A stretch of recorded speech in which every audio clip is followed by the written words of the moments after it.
If you want more kills and less deaths in Battlefield 6, in this video, I'm going to be going over some ways to do that. So firstly, I want to go over game sense and awareness and how to develop it. So we've all heard the tip to slow down, but how do you actually apply that? It doesn't mean just stand in one spot for the whole game and be afraid to move, but it comes in the form of moving from cover to cover and consistently, consciously being aware of your angles of exposure. So if you move from points of cover and gradually take enemies out from those points of cover, you're often going to get the jump on them before they see you, resulting in you getting more kills and dying less.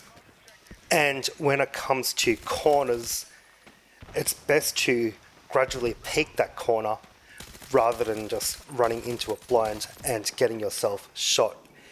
If you peek corners, you'll often be able to see if an enemy is there and engage in a fair firefight with them, possibly before they even see you. That brings me to my next tip, which is knowing when to back out of a fight. And one thing that will save you from a ton of deaths is binding prone and crouch to the side buttons of your mouse.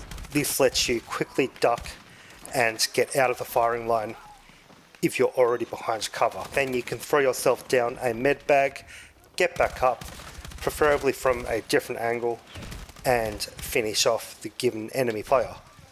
In situations where you can't work out where you're being shot from, the chances are that the enemy player is at a different point of elevation to you, such as a rooftop or a window.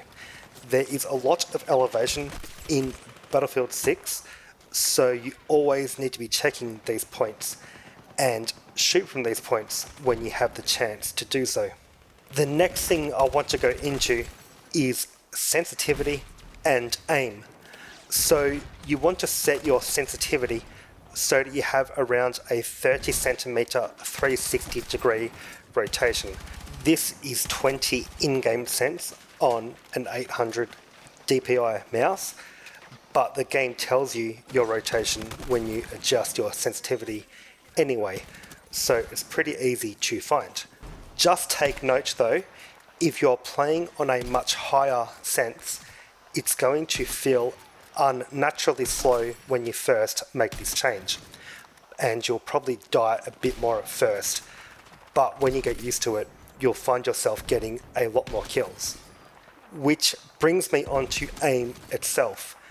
So with aim, if you focus on the target you're trying to shoot, the micro movements of your hand are going to follow that target, especially in combination with the sensitivity parameters that I just mentioned, as they give you far greater control of your aim. I strongly recommend using the game mode of Breakthrough when it comes to practicing and applying these tips. Due to its linear and directional objectives, it makes firefights far more predictable and makes you less likely to be flanked, due to most of your flanks being covered by your team. And it's also a fantastic game mode for engaging in a lot of firefights due to its hectic nature. My final tip is to use vehicles, especially tanks. If you don't feel confident driving the tank, you can still jump in as a gunner and rack up a ton of kills, and they're also very effective for clearing enemies off objectives and being able to capture the given objective. I'll actually be doing a full video on tanking pretty soon. So, I hope these tips help. If anyone has any questions, please ask in the comments below. Cheers!